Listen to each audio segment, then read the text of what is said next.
Welcome to a special edition of Mojo Talks. My name is Eric, and today we're talking football. And not American football, we're talking the beautiful game.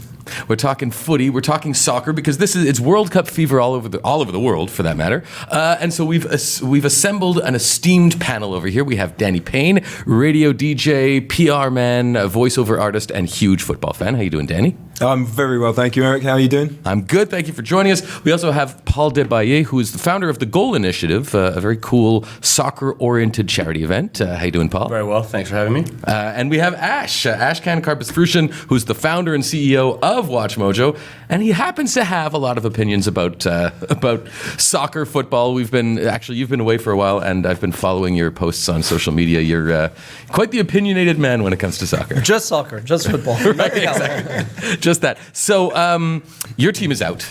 España is out. You guys the both... perennial underachievers, except for that glorious 6-year period. But yeah. Except for when they were the greatest. They were the greatest team ever, exactly. Which were the golden era of my life. But we're now talking about the game that just ended, where France edged out Belgium. That was a pretty slick game. There was a bit of flipping and flopping in there. I heard some of you guys commenting about that. What'd you think of the game, Danny?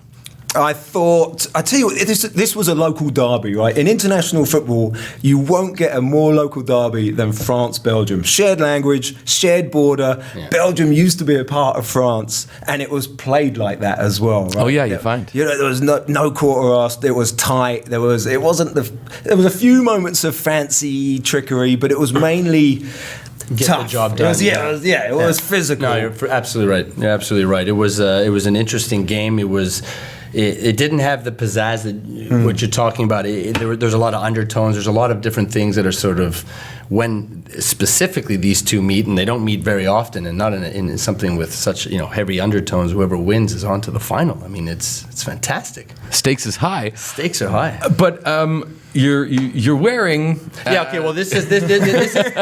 I'm going to take it off so I can actually see who I'm talking to. Okay. But the idea here was in honor of somebody that I work with who's a huge fan. And who is probably very disappointed. Very disappointed. Yeah. But you know what? It's sort of we watched some of the match. We watched the second for sure all together, and France deserved to win. And it's not one. The first is the first, and the second half is the second half. But when we were watching it, I don't feel that anybody was robbed. It was France's, and they took it. Yeah, I think these are two of the teams that were most stacked. A lot of the other teams had maybe one player and who carried the rest of the group. Brazil, even though not necessarily a one-man show, definitely Portugal, Argentina even. Generally one player who's kind of the talisman and the rest are following the guy's lead. Here, I think what you saw was Belgium probably played dominated the first half, had the better opportunities, but France still managed to get some really impressive chances. But I think they went into the half, and I think France kind of realized that they said, hey, let's not pull a Germany or let's not pull a Spain. Let's not get cute. Let's not have all this foreplay little action. Let's just break through and get a goal. And that's what they did. And then, I think then France was just too strong. You didn't really see Lukaku in the second half. And I mean, just you saw the dynamics change, and France was just way too powerful. And I think going into the tournament, you kind of felt like they didn't even have Benzema, and they had so much depth. Missing Koscielny as well. It's interesting you say that. There's 2 points here. My thoughts before the tournament were Belgium have the best starting 11, and France have the best squad overall. I think so they were. Right. Brilliantly matched. And interestingly, France came out for the second half as if they had got a rocket at half-time. Now, Belgium went into half-time, and their coach is a guy that got sacked by Everton, has a middling managerial career. France went in half-time to a guy that won the World Cup as France captain in 1998. Do you think that might have made a difference? Because France came out of the blocks and were flying in that second half. No, that's a great point. For sure that made a difference. That halftime talk is... What do you think he said? Well, actually, just before what he said, and the goal that France scored was very reminiscent of Zidane's goal against... Yeah, I mean, I think ultimately you saw that Belgium, even though going in they hadn't lost in 2 years, you knew that they were going to compete, and I think they had a fantastic tournament. Look, the path that Belgium took to get to this match was much tougher. Look, they faced England. England had a relatively easier path to the semis, so they have nothing to be ashamed of, but I almost felt going into it that Belgium could have beaten France, and just one shot going slightly differently, they would have had the lead going into the half. Hands down. Yeah. Hands down. Not to cut you off, but the Belgium should. First You're fitting in perfectly at WatchMojo. Cut me off all you want. The scoreline should not have How been long have you been working here? 1-0 to me is a boring game. I'm Greg, sorry. was this a disappointing game? Yes, for me as an outside fan. Remember, I'm watching the game as an England fan, and when England's not playing, I'm watching everything else, and I'm trying to get excited about what I'm watching, right? So you're looking at goals that are going on in the 89th, 90th minute. Everything's a set play. Everything's done in the box. Everything's a corner kick. There's a lot of action usually at the end. Today's game, considering where you were going to end up when you win, should have been an all-out affair, like an affair. It should have been no. But everybody teams, up, even the keeper. No, but you got to just bear in mind that both teams have scored so many goals into the lead up to this match. So I think you do get to a point where you're like, okay, and look, each team had 5-6 really good scoring chances, not shots on net. And the goalies, let's give a little bit of credit to the goaltending. Lloris played well. Yeah, Lloris played out of this world in the first half. And look, ultimately, I was pretty happy with the game. It was, I was expecting a good match. And again, really an argument for pro-immigration when you looked at the variety and the. But of the games that you've seen, but the games that you guys have all watched during this World Cup, you're going to tell me this was really a really great game? No, this was not even. This is boring compared to what you've seen. But that's a testament to the tournament we've had. Obviously, Putin has paid off the referees properly. I mean, fantastic look, there have been so many amazing matches. We talked about the corner kicks. We talked about the set plays. Yeah. Just look at the sheer goal scoring, right? I don't know if it was 4 years ago or 8 years ago, probably both. You had so many 0-0 matches, 0-1 matches, 1-0 matches that then kind of, we're like, okay, you kind of find the riveting parts out of them. Here, I could think of, I've been so fortunate. I've watched football matches in the last month in Montreal, in LA, in Greece, with people from all over. So kind of like sitting with the German fans, sitting with the Swedish fans. And every game, maybe it's because I'm out there in a pub or in the streets of Europe, but every game you could argue being one of the best matches you've seen in the last 4 to 8 years. And, props. Would you say have there been any major surprises? Well, of course. I think Germany, but even then I wouldn't say it's a surprise because you saw France after winning in 98 lost in 02. You saw, who else? That's happened. You saw Italy after winning in 06, losing in 10. You saw Spain losing when they got just destroyed 4 years ago. So going into it, I think you saw that Germany was probably going to be at risk of that, and that's what happened. But I think Germany, the problem was they just sat back a lot. These teams that are so strong technically, I think they need to just get out. Who am I to tell these teams what to do? But I really think you need to have the killer instinct. Spain was typical of so much foreplay, not enough action. They had something like 800-900 passes against Russia. And that's where maybe the lack of coach hurt them, where somebody needs to step up and say, could you take a freaking shot Their on that? coach did get sacked a day and a half before the start of the tournament. Nothing to do with performance. Your chances. So that actually is probably one of the biggest surprises of it. I would throw out Mexico's play. That's been fantastic. Yeah. And I'm also going to throw out, and I'm sorry, but that England is in the game tomorrow. Why? I'm sorry, because England's not supposed to be. Yeah, but we're not supposed to be there. But why has England persevered to get to the semis? In your opinion, is there one thing? Is it Kane's 6 goals? Is it? No, it's not just Kane. Yeah. I'm sorry. I know Danny. No, but it's not fair because this is actually it's a full team effort. You watch what they're doing in training. You watch how everything is going on. You see what Southgate's done. It's not just Kane. It's a full team. It's the first time I've ever watched England and I'm like, wow, that's a full team. When you listen to anybody that knows these teams and has spoken to guys or have actually played, we've been listening, Danny and I talk about this, we've been listening to a lot of sort of sports radio in Europe. These guys are saying the England squad has never been this close. The doors open in the hotel rooms, the conversations between each other. That makes a huge difference. And right? Southgate, you mentioned Southgate, and we talked about how Deschamps must have had an influence on the French players at half-time. Southgate missed the penalty that put England out of Euro 96 semi-final. He's been there. When England beat Colombia on penalties, the first person Southgate went up to was the Colombian guy that missed their penalty. Yep. And it's that that's the kind of guy he is. That's the kind of... So there's a strength of character. Yes. There's a depth And to the class. team. Yeah. Exactly, and he's been there again. So the players are looking at him. This is a guy that's not just seen the heights of football, but the lowest of the lows. Yeah, absolutely. But if I may, I mean, look, England is a team, and there is a relationship. We talked during the break between the club level and the national, squad. So if you look at why maybe Netherlands hasn't made it, maybe it's because at the club level they haven't been as strong. England, you expect them just on the strength of the quality of the Premiership for them to do well, and I feel we're almost surprised. But every year we're kind of England should do better than they have. But here's the thing: on the club level, no problem. But at club level, you're playing together all year round. When you play for your national that's team, true. how often are you playing with these guys? Twice a year? They've got 2 Maybe they have weeks 2 before weeks the to get. tournament. Hey, how are you, buddy? Good. You Yeah. too. And then you're supposed And not to gel. take anything away, do you think that they may be like, we joked about, well, a quarterfinal against Sweden can, but I mean, do you think that's an unfair knock against England, that even if they would have had tougher competition, they would still be here? Like that game against Belgium, the team that won the Group A was going to have a much tougher path Yeah, going that was forward. the game no But do one you wanted think- to win. That's it, but do you think, pretty much, but do you think that England would still be in it tomorrow if they would have kind of beaten Belgium? Yes. 100%. You're the team. Danny doesn't agree. No, he doesn't. That's okay. I'm not sure. I wouldn't know. But Well, they you never didn't know. beat Belgium, and Belgium didn't beat France today. Right. So, but I fair enough. Okay. Let me ask you guys something else, because we can't talk about football, soccer, whatever you want to call it, without mentioning the big news today. I mean, Ronaldo, basically, he's off to Juventus. Massive.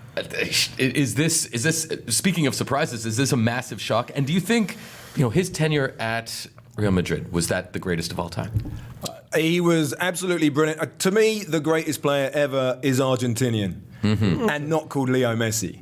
Let's say that. El Diego wipes the floor with both of them. So let's get that out of the way straight Wow, away. this is how much do we have? That's a major debate. That's a whole You other got- discussion. So, Let's come let's back go. tomorrow. See you tomorrow morning. No, I'm kidding. But I would if I. Okay, sorry. okay, go ahead. well, No, Dan, yeah, let Danny finish. Sorry, excuse me. But are we going to go there? Are we going to? in terms No, I of don't the wanna go there. I wanna answer that question. Ronaldo thing in this World Cup, I was delighted when Ronaldo and Messi got kicked out, and we Yeah. could talk about teams, Something we could else. talk I about agree. characters, I we could agree. talk about tactics. While they It were wasn't, in, he's right. While you were in, it was just about those two guys. I Right, totally agree who's with you. better? Yeah, This, totally agree. Rubbish. Get him out. But to It's add to been that, brilliant even ever when since. Neymar came out before and he's like, I'm the greatest player on the planet because Messi and Ronaldo are from another universe. I was like, shut up. You're not even the best player on the pitch sometimes.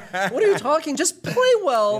Yeah. And then, I think hopefully, on Neymar's point, hopefully he got a little bit of humble pie with like the people the making fun of him because he has so much talent. He doesn't need that. Now, Yes, I would agreed. concur that I always felt 4 years ago, 2 years ago, even when Ronaldo won the Euro with Portugal, I always felt that like you could not plausibly make the case for either one of these amazing players, Ronaldo or Messi, to be the greatest of all time if they never won the World Cup. I felt like that argument was moot because I felt to complete, the kind of, the things, the checklist to Yeah. But so does that apply to all sports? I mean, But look at the players who have never even played a World Cup. George Best, Ryan Giggs. Yeah. These players, amazing players that were just born in countries Yeah, that never too made bad. the cup. They were just surrounded by terrible But players. to your question, if I can, it to me, huge shock that it went to Italy. I was. Yeah, you no, thought he'd listen, go to I- Manchester? Yeah, I actually. Trafford? You know Really? why? Yeah, you know why? Because I really think he's taking the same path that most of these guys will do. He's going to go back. He does his tenure back in the UK, And then gets his LA? stock- exactly, Yeah. gets his stock up and goes to the US. So this Italy move sort of throws a whole curveball on. From Italy, does he still go back to the UK? Can Does he go I straight to the MLS? throw in? Could this be more of a tax reason he didn't go back to the UK? there is the situation. Because I mean, in the whole Spain. reason why we're in this situation is because I think the transfer fee was 160 million euros, and I think they ended up bidding 108, and that sealed the deal, which is a huge sum, not a record sum, but huge sum, insane. My guess is that the fact that the club didn't support, well, this is not, I think people have widely said that the fact that the club didn't support him when the tax authorities came after him kind of peeved him because everybody has a God complex when you're at that level. So he kind of was like, I've made up my mind, I'm leaving. I agree. People just assumed he's going to go back to Manchester United. My guess is if he had such a bad experience with tax, I'm not saying Italy's better, but I can imagine you not picking the UK as the first place you go. Now, the whole thing that's weird about Juventus, and we talked about this, is then why the hell would Buffon go? Exactly. Then why wouldn't like somebody place a call and say Exactly. he's upset at Stick the around another year. Just Don't go to a few PSG. weeks. Sign with PSG A few- after. yeah, This yeah, is your makes- chance. So something was off here because this Agreed. wasn't this big coordinated thing, and soccer is all drama. Now, to your point, look, I think if you're going to make the argument, and I'm not saying, but if you're going to make the argument right now that Messi and or Ronaldo are the top of all time, sure, you could argue that Messi maybe has been better than Ronaldo some season. But I mean, if you look at right now, Ronaldo would get the edge over Messi. So to answer your 100%. question, yeah, I think just was what he's done with the Champions League. Yeah, I think his tenure at Real Madrid, if you look at the goals scored, if you look at the Ballon d'Ors, if you look at the Champions League stuff, yeah, I don't see any other player with one club in one stint having a better run. Could you think of any really player? Back in history, no. But he's also Real Madrid is like Stacked. It's like the New York Yankees. Yeah. It's like It's they're- really, it's But I was he's talking. surrounded by talent. I mean, what they've done is incredible. Don't get me wrong.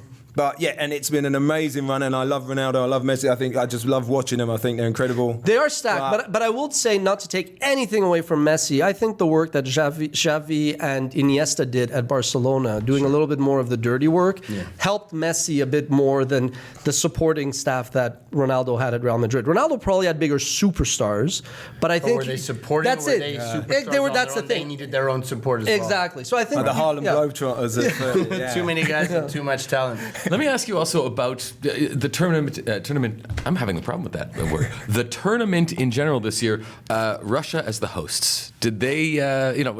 Russia were in the news for a variety of reasons before this. Yes. Well, look at Danny Rose, England left back, black fella. He told his family not to come and watch him at the World Cup, and he said it broke his dad's heart. His dad had followed him everywhere, but he suffered racial abuse himself in Russia before at a lower level, lower age group football. He said, look, I've got to concentrate on the World Cup.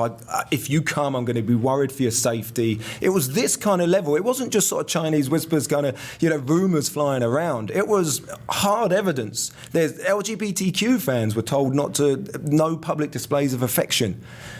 And we haven't heard any of that. No. I haven't heard one thing. So that's is that been a because problem. the fist came down and it was like everyone on your best behavior? It's sort of like what happened with Brazil. I mean, they cleared out the Flevevas. Like it's sort of a little bit of they kept people quiet. But again, remember, there's still a lot of football to be played. There's still some stuff that can go down. Yeah. Right. Yeah, I mean, England are still in the tournament. England. Let's say England makes it tomorrow, and then they go all the way. Then God knows what's going to happen. So let's not get premature. Look, I think it's a weird ass time in history where if you are aliens and you descend on planet Earth, you see what's happening in the U.S. and you're like, oh, World Cup, let's go to Russia. You arrive in Russia, you're like, wow, Putin is like the self-disciplined, open-minded, all for diversity. He's like the cool, calm, collected head of state, and that's bizarro batshit. But yes, I think the idea is, to put on my historian hat, a week after the Sochi Winter Games, that's when Russia sent the green uniformed soldiers into Ukraine.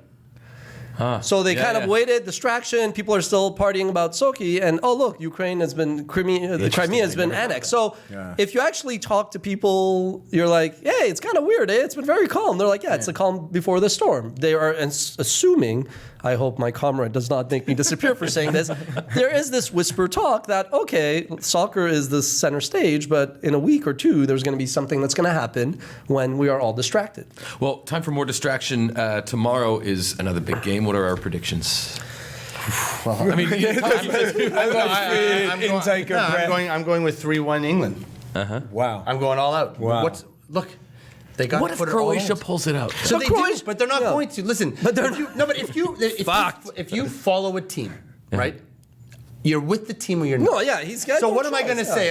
We're going to lose that. We're not going to. No, we shouldn't already be here if that's the way I'd be thinking. Well, I follow the Montreal Canadiens, but I know they're going to lose. That's a goddamn long. That's a long These road days. we're about to endure. Is this vodka? That's another terrible. And then I follow Chelsea. So right now I'm in hell all I around. feel your pain and all. Man, it's like, And work with a Liverpool fan who did. it must be tough. This is just one thing after the other. Tomorrow's game, I'm very nervous. I feel, there's the old adage, the old football expression, a game is won in midfield. And if the game tomorrow is won in midfield, they have got Luka Modric and they've got Rakitic. And those two are two of the best midfielders in the world. If they take control, Croatia win. If England can somehow get through those guys and negate them somehow, England win. That's what it all boils down to. Yeah, no, I think the France-England final is such a romantic headline that I think that's very likely to happen. And for all the reasons that they discuss, England does seem like they have just, it's their year. The mojo. But one thing about Croatia you got to recognize is if you look at all of their matches, there has been no high and lows. It's been very constant. Even when Belgium defeated Japan and they were down 2-0 with about half an hour to go, brilliant comeback, like losing your mind watching it. It wasn't that constant. They were on the brink and they had to come back. And you could say the same thing about England. England was on the verge of losing on penalties and they were down. To me, Croatia has been the one team that has been like just the safe bet. They're the Jerry Seinfeld. They're even Steven. Yes. Well, they so did for that reason, have that game against Argentina where they absolutely but it's slammed still, Argentina, and you thought this is it. They're going to go for it, and then they plateaued again. But again, you beat Argentina like that, you can have a little bit of letdown. So my only point is, I think Croatia is the team that may just smoothly sail into the finals because we don't expect them to. Do they beat France? Well, you know sorry, what? No, here's the thing. So I think look at how much they almost sedated, almost like with drugs, Belgium. I think France this year, and I think nullified that threat. And I think France, frankly, losing. I mean, I know the Euro and World Cup, you can't necessarily always connect the dots, but I do. I actually think they're kind of the continuum of the same team. If you look at the way Spain did, I think France losing on home soil to Portugal in extra time 2 years ago has kind of made them say, we got to come with a vengeance. Not again. And I mean, you look at France. France at the beginning of the tournament, it was all about Pogba and all these. And look at all these. I mean, Mbappe is 19, so you could say, okay, well, we weren't sure if he was going to break through. They just have so much talent. But, Croatia and England, anything can happen. But I think at this point, it's France's tournament. But Croatia, they've come through. I think Rakitic, this guy, the midfielder, we mentioned him before, he has scored the winning penalty in the second round and the quarterfinal. No one's ever done that. Right. Okay, he has got his team through. The confidence he must have got from that. Taking that penalty, the pressure on his shoulders, entire nation's hopes. Twice. Millions and millions of people watching. Done it. He's done it twice. This guy, he must be flying right now. Now, one thing I think England have got an advantage on Croatia, they've gone to extra time twice. That Russia game, they looked out on their feet. That Gareth Southgate called it after the Colombia game. They said it looked like a scene out of MASH. It was similar to the Croatia-Russia. Like the keeper was injured. They were maybe switching him for the penalty shootout. There were cramps. And it was all going on. Now, maybe that tiredness will set in. Maybe that's what's going to give England At what point is exhaustion going to play a factor here? Right. And England also had that game against Belgium where the B teams played against each other. There's too much on the line. Exhaustion is not. These guys are pro athletes. Yes, they can be tired. They hydrate. But it's that 1%. Professional sport is about that 1%. But there's that 1% that also ignites you and says, "You're not taking this from me." 4 years ago in Brazil, because of the heat, the humidity, the this and that, I think you could have made a bigger point about exhaustion. But I think at this point, it's not just these guys are world-class athletes. You don't see it when you see them flopping. But the reality is these guys are tanks. Is that a subject? No, these guys are tanks. Well, listen, we could get to the flipping and the flopping, but I also think, we do want to do a versus, something that we're known for here. Sure, but if you don't mind, I don't want to hijack. You raised a great point earlier. He's like, please go on here. But remember what you said about the red cards? No, you said something about the red cards and flipping and flopping. You said the way to get this out of the game is to come down harder. You think is that? But are they going to do it? No. They won't. No, they won't because listen, they're still in look. Just like they're still fighting in hockey. Yeah, but the game is going. But this is so much. Because the game is going through so much right now with VAR and right. There's so many elements that they're trying to modernize. But at the same time, you got to be careful. You can't do it all in one big shot, and then there's nothing left, right? And would you keep VAR? I would. I think that it needs to. Me too. I think you need to sort of get it right. But I think it's fantastic for the game. The EPL won't the BPL won't use it this year because of what everything's gone on. They're going to wait another year, but it will be there. It will 100% be there. But how many bad decisions, important decisions, has it eradicated? Someone won a penalty. Neymar won a penalty by flopping. Went to VAR. Cancelled because they saw. And I think with the red card, sort of like what you were saying about with the NHL and head hits and all that other stuff. If they come down hard just a few times at the next tournament, or at least let's say they test it out with the Euros that are coming, and they just. Listen, this is how it's going to go. It won't take long before one or two guys are totally booted out, and you're just like, what just happened? Oh, yeah, right, those are the new rules. They'll get it. They'll be fine. But I was thinking even if it's not a straight red because it's difficult to bring in real time during the game, why don't they use the VAR, the video replay, after the game? You flopped, after the game. You missed, you missed the public next game. shaming. No, Public I shaming. like public shaming. Just they should just be looping that. Like, Well, they already are with the memes. What happens if the red card would have changed the outcome? Because instead of being at 11, it's 11-11 the whole game. If that guy if Neymar had gotten his red, but that changes. He'd never play. Now it's 11-11. Yeah, but that's a whole different game. So then Danny's suggestion is good. No, in because other words, imagine no one would risk missing the World Cup semi-final. Imagine you're about to flop and you're like, Jesus, if they catch me after the game, I'm going to miss the next game, which is the World Cup final, which is the World Cup quarterfinal. They're not going to do it. They're just going to stop. That's it. Just you're going to miss the next game, bang, and it wouldn't happen. Like you're saying, and it's not as sudden. harsh or sudden shock to the system because I Or feel to the that would game almost be. itself. That's what I'm saying. That would be a bigger shock than VAR. Yeah. Oh yeah. Yeah. Are you kidding Absolutely. me? Yeah. Can you imagine? Yeah, No, yeah, like, that's guys, that would transform the game totally. right. Right? Sorry, Red, you're gonna versus? gone. What? No, I was actually for versus. I was going to say we're going to come back and do that on Thursday with the two teams that are going to go into the finals. So that's something for you guys to England, tune into.